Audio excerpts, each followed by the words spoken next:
Heart society East Godavari డిస్టిక్కి managing కమిటీలో madam ఒక మెంబర్.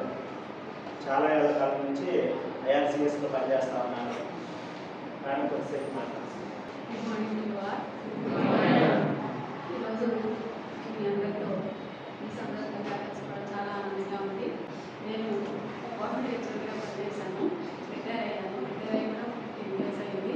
ఇప్పుడు అందరూ చెప్తున్నటువంటి వివేకానంద రాక్ మీలాగా నేను స్టూడెంట్గా ఉన్నప్పుడు 1971లో విజిట్ చేశాను.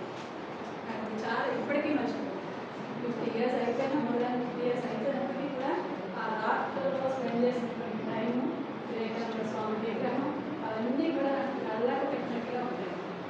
అదేవిధంగా చికాగో స్పీచ్ అని చెప్తున్నారు కదా, ఈ చికాగో స్పీచ్ చేసినటువంటి చోట ఒక పెద్ద విగ్రహం కొండ మీద పెట్టి వివేకానంద రావుకి టెంపుల్ పక్కన పెట్టారనమాట. ఆ విగ్రహం దగ్గరికి కూడా వెళ్తే అలాంటి ఇన్స్పిరేషన్ అనమాట. ఆ మహానుభావుడు ఇక్కడే కదా స్పందించింది, ఆ మహానుభావుడు ఇండియా గురించి తెలియజేసింది ఇక్కడే కదా అనేటువంటి ఒక రగులు పొడిచేటువంటి ఆనందం ఆ రోజు ఉందన్నమాట. సో నాకు చాలా మెమరబుల్ మూమెంట్స్ అనమాట రెండు కూడాను. సరే, వివేకానంద స్వామి పిలుపునిచ్చింది యువతకి, మిమ్మల్ని అందరినీ ఉక్కు మనుషులుగా తయారు చేయాలనేటువంటి ఆయన తత్వం.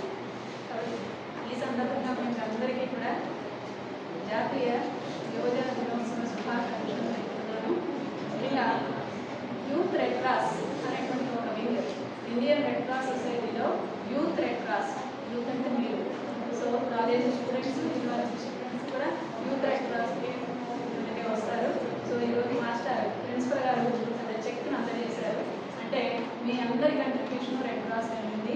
మీ అందరూ కూడా కాలేజీలో చదువుతున్న నాడు 3 సంవత్సరాలు కూడా యువజన రెడ్ క్రాస్లో మెంబర్స్ అనమాట.